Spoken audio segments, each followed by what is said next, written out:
என் பெயர் முகமது அனீஸ். நான் 3ஆம் வகுப்பு படிக்கிறேன். நான் தண்ணீரை பற்றி சில வரிகள் கூறப் போகிறேன்.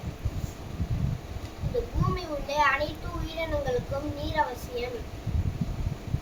தண்ணீர் சேமிப்பது அனைவரின் பொறுப்பாகும்.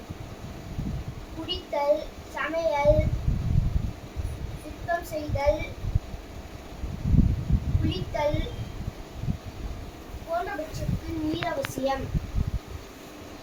நெருப்பு தண்ணீரை பொருத்தம். ஏனெனில் மனித உடலில் 70% நீரால் ஆனது.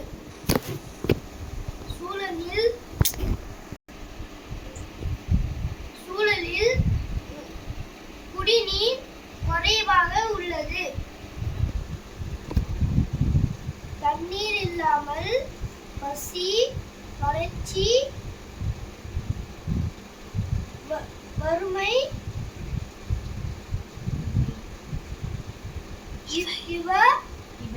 இவை அனைத்தும் வரும்.